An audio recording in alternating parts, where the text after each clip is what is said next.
এবং শ্যামাপ্রসাদদের বংশধরদের সঙ্গে নিয়ে আসাম লিংক রোড সহ একাধিক জায়গা খতিয়ে দেখা হয়েছে। দেখুন, পরিকল্পনা আমাদের অনেক কিছু হচ্ছে, ক্রমশ আমরা প্রকাশ করব।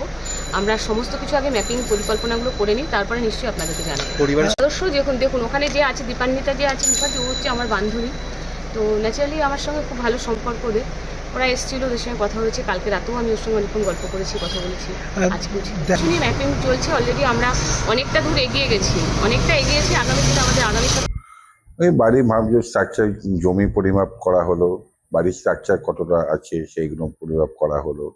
আমাদের কিছুটা ভ্যাকেন্ট ল্যান্ড আছে, সেই ভ্যাকেন্ট ল্যান্ডে ওখানে পরিমাপ করা হলো। 125 ফুটে মূর্তিটা কোথায় বসবে সেরকম কিছু জায়গা দেখা হয়েছে।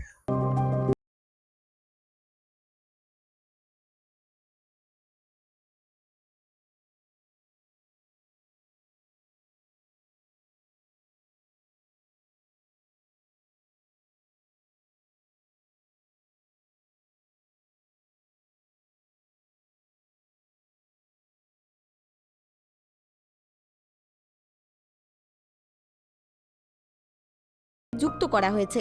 পাশাপাশি শ্যামাপ্রসাদের ভাই বামাপ্রসাদের স্মৃতি বিজড়িত বাড়িটিকে একটি আধুনিক সংগ্রহশালা বা মিউজিয়ামে করার কথা সিদ্ধান্ত নেওয়া হয়েছে।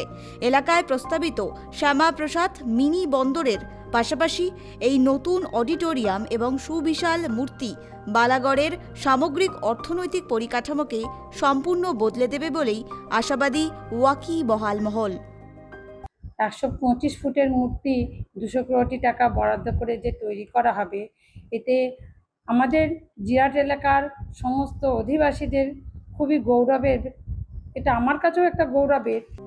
পৈতৃক ভিটের এই সংস্কার ও সামগ্রিক উন্নয়নের গর্ব অনুভব করছে জিরাটের গ্রামবাসীরা। জন্মজয়ন্তী উপলক্ষে আগামীকাল সকাল থেকেই এলাকায় থাকবে প্রভাত ফেরি, সাংস্কৃতিক অনুষ্ঠান এবং রক্তদান শিবির।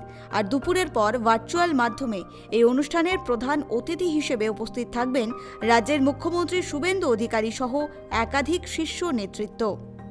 তাতে আর আমার মুখাবয়ব আপনাকে বুঝিয়ে দিচ্ছে যে আমরা আপ্লুত এক কথাতে। যে জায়গাটাতে আমরা ঘরে বসে থাকতাম সেই জায়গাতে আমাদের বেরিয়ে আসতে হয়েছে। কিন্তু আমরা চাই ওনার বাড়ির আশপাশে ওনার যেটা ভিটে, জন্ম ভিটে, সেইখানটাতেই ওই মূর্তিটা প্রতিষ্ঠা হোক আর কি।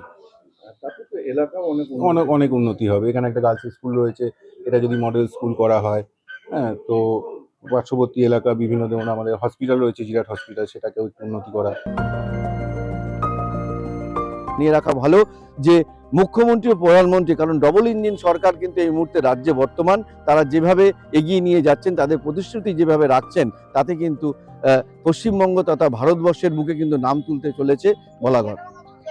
হুগলির বলাগড় থেকে অমল চক্রবর্তী, কেটিভি বাংলা।